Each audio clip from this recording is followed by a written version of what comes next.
going on, everybody? Welcome back to the FansView podcast. I'm here at WrestleCade with none other than superfan turned superhero, Izzy Moreno. Oh, I like that. Right? You like that? I might put that on a T-shirt. But hello, you heard on video. Yeah, Give me a little cut. Just a little cut. I don't know. Maybe I won't make the shirt. First things first is, how are you doing? I'm doing amazing. We're at WrestleCade. I feel my social battery has drained quickly, but I think we're gonna be rejuvenated in this interview. So I'm excited to do this. I feel like my voice is. Mine too. Yeah, mine too. Yeah, this is gonna be terrible for you too, but no, it's okay. It's fine. It adds to it. I like having this is no raw voice. And real. Yes, That's raw what it is. and real. Authentic. Authentic. Not terrible, just authentic. Yep. We're gonna go. We're just gonna go off the rails right from the start. 2024. You're in a wrestling ring. Yeah. With a bubble gun and Bluey. Can you tell me what in God's name was going on? I honestly have no idea. I find myself having a lot of moments in pro wrestling where I'm like, I don't know what is happening. That was one of those moments. But I had a show. There's a place in San Antonio where I live. It's called the Wrestle Shop, and they run shows there. So they ran a special Izzy Mania show just for me, which I thought was like the nicest thing anybody can do for me. So I was like, wow, this is really cool. And I also found out the day of the show that it was all for me. So I was like, wow, I'm not expecting this. But I guess one of the things is like, I guess they have a guy there that has a Bluey costume, and I guess it's a big hit with the fans. Not really sure how that happened. Okay. And so they were like, oh, in addition, Bluey's going to be at the show. So I was the main event. I won with my tag team partner. And I don't know, they brought out Bluey. Or I was told to bring out Bluey, and I forgot where the bubble gun was. But I just had a moment. I needed that moment too. I was like, this is awesome. I was like, I like this. Yeah, I remember opening up Instagram one morning. I'm like, oh, hey, there's Izzy. There's Bluey. And there's bubbles everywhere.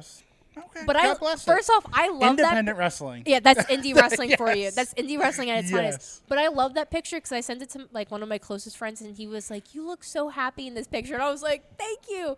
But my caption was, and I don't know if you've ever heard of this, where it's like, "Do you ever just look at somebody and wonder what is going on in their head from inside out?" Yes. That's literally that picture. Yes. As that sounds.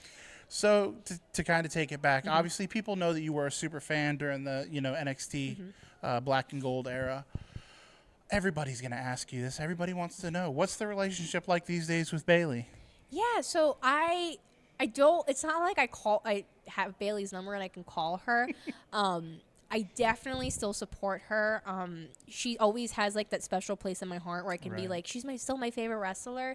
And legitimately, like when I watch her, like I get really excited. Like, and even I remember, what was it, Mania? Like everybody thought she was gonna come out with like the inflatables and like old Bayley. And I'm not gonna lie, I was like silently praying that she would, because it's so nostalgic to me, because that's the Bayley I grew up with. But she's just so amazing in the ring, and I think she's gotten to a part in her career where she like can like any match she has is good, and just see her be able to tell a story. And just like anything she does is really good.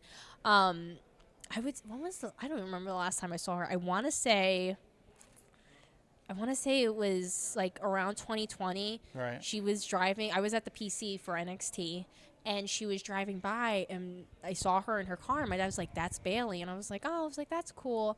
And she stopped and got out, and like we had like a whole like 30-minute conversation, and it was awesome. It was just really cool, because I was like, wow, it was like my childhood hero, like here she is. And then I never really tell this story, but I think I should more, because it's just it means a lot to me personally. I'm not trying to flaunt it in any way, but it's like a really cool defining moment for me. So also, like, I think in 2020 she messaged me on Twitter, and she was like, hey, I want to send you something. It took a couple months, but she actually sent me the gear that she wore when we went in the ring together. That it's like silver, blue, and yellow. Yep. And I was like, not gonna lie, I tried it on because there's a reason, not a weird reason. The main reason is because when I was planning out my gear for when I was becoming Izzy Moreno, I kind of wanted a good layout of how I wanted my gear. And I always saw her gear, and I was like, okay, I like that because I don't have to worry about anything when I'm in the ring. I just want to be comfortable. Like, I want it to be kid-friendly, too. Right. It just makes sense for Izzy Moreno. Right. So I literally had to give that gear to my gear makers for a couple months so they can like cut like around like my fabric for that. It's still in her gear. Her gear is still intact. So I was like, I have such attachment issues. So I was like, oh my God. I was like, please take care of it. And they're like, we will. But yeah, but no, as of right now, like it's not like I can call her, but I'm always supporting from afar. I know she's like commented. I know she commented during Mania about me. Somebody like asked her like, oh, there's a couple fans that have become wrestlers, like this person, and they mentioned me, and that I literally saw the clip and I like sobbed uncontrollably. I was like, oh my God. I was like, stop it. So God, that was such a special time in NXT. I don't think it'll ever be. It'll never be recreated. Not just your relationship with Bayley, but just the relationship that the fans had with the workers at that time. Insane, yeah. They'll never recapture that. Yeah. You know, for better or for worse, it'll just never be the same. No. Moving on past Bayley, because obviously Bayley is an inspiration of yours, gear-wise. You know, excuse me. Who else inspires you, even right now? You know, as far as the wrestling business goes. There is a lot of people, actually. I would say, and this is one that I feel like whenever somebody asks me this question, I'm like, oh, I don't know how to answer, but now I do for sure. So it's actually Sami Zayn when he was in NXT, and I know it's kind of like a wild one, but when he was in NXT, he was such a good babyface. Yes. He was really good, and not that he isn't now. He's great.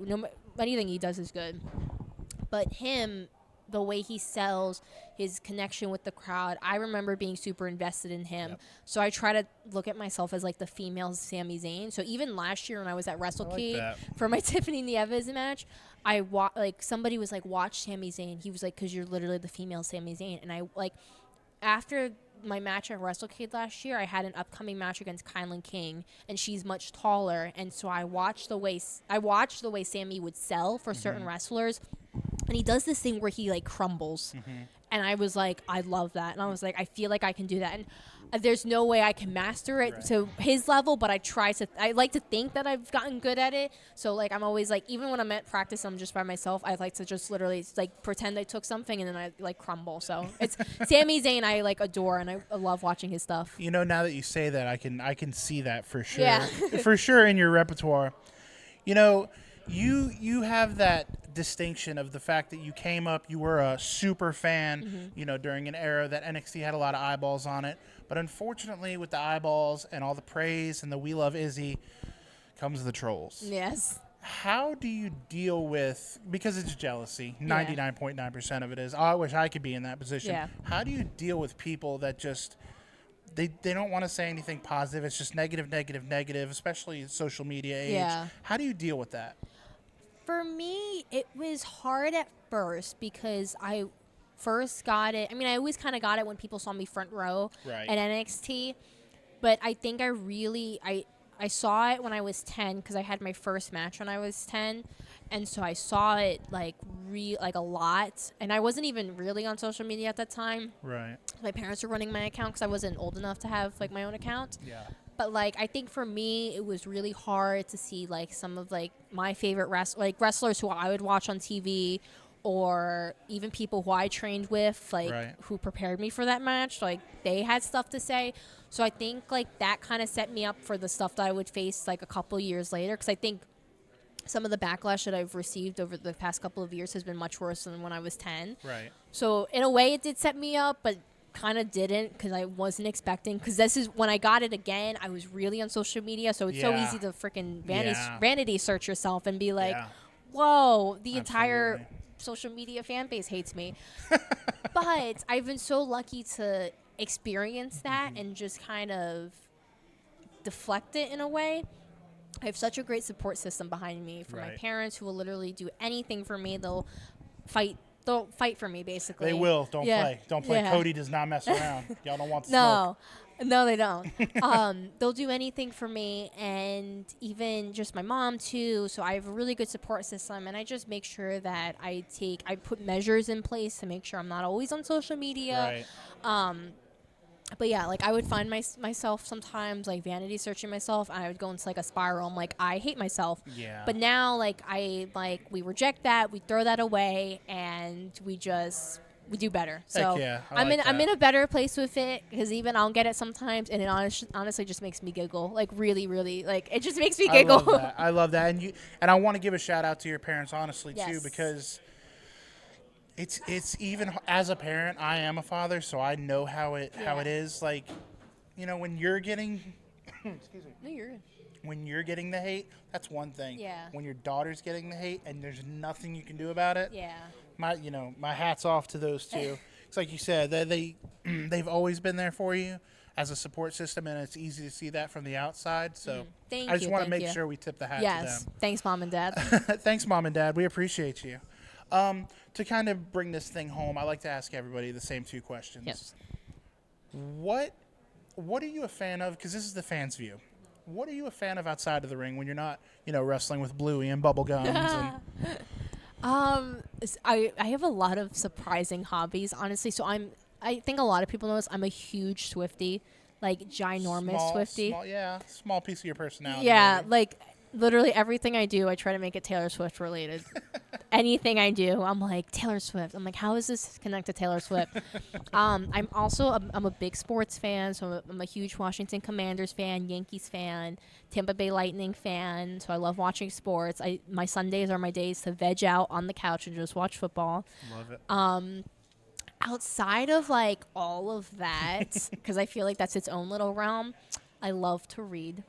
I actually play piano, which goes back to Taylor Swift. I only play piano because I want to play Taylor Swift songs, and it's like such a cathartic experience when I'm like going through something and I'm playing like All Too Well on the piano. I'm just saying. I love it. And then I don't. My parents are gonna laugh at me for saying this, but I love to color. You don't understand. I know. I'm like this total like cool person in the ring, like killer in the ring. I love that. But I love to color with all my heart. And people are going to see this and gonna be like, oh, God, Izzy's insane. I love to color so much. It's so relaxing. Like, this is nobody a TikTok understands. clip. This is a TikTok clip. This really is. I freaking love to color. I love that. And it was because of TikTok. I got a bunch of coloring TikToks on my For You page, and I was like, I need to be a part of this in some way. So, yeah, I love to color.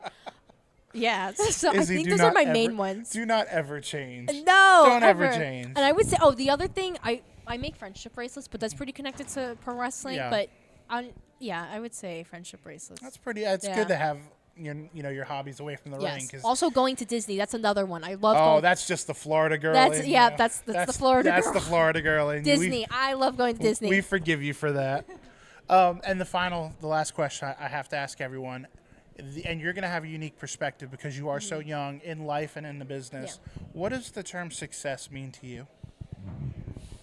Like, do you mean in like a... However you take it. Oh, shoot. Success? That's so... God, I hate that question, but I also love it. Because I feel like there's like a wrong answer, but I think it's kind of... It's different for everyone.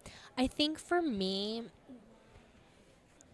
I would say connecting with the fans, I would say is when I'm like, wow, I'm successful. I think honestly, because I'm such a hard person on myself, so I think excelling in any way, whether it's in the ring, outside the ring, like, in my school, because I'm in college right now. So when I'm in college, if I'm getting good grades, that's when I'm successful. I think meeting the fans, like today at WrestleCade, I'm like, wow, I've succeeded in connecting with people and leaving an impact on them. I think also, I know this is kind of more specific, but I think when I get signed somewhere, specifically WWE, when I'm 18, I would say that's when I'm like, okay, I'm successful. Absolutely. So yeah, there's a lot that it means a lot. I have different definitions for it, but I would say those are the main ones. I think also being able to give back to my parents because they've sacrificed so much. So I always have like the vision of like, okay, I want to buy my parents a house one day. I want to be able to help them out in some way. So I'm lucky. You couldn't have given a better answer. Yes. Izzy, you got a line for him, and I'm sure back at your table. I just want to thank you so much for taking the time Thank you. out. I appreciate you. Thank you so much. Take some time for the fans view, guys. Where can they get you on social media? Not Yes. the trolls. The trolls. Not the ignore trolls. this part. Stay away. But No, where no, can no. they get you on social media? Yeah, so you can get me on X, Instagram, and TikTok. For X and Instagram, it's Izzy Mania, ITSIZZYMANIA, and then TikTok, it's just Izzy Mania. And do you have like pro wrestling tees or anything that? I do have pro wrestling tees. Just look up Izzy and you'll find me. And then my other shirt is on homage.com. They're an amazing brand, so you can find one of my t-shirts there too. Awesome. Well, you heard it here, guys. Go give her some support. Give her some love. She deserves it. And don't forget, call your mom. Yes. If you haven't liked or subscribed, You're going to be joking me.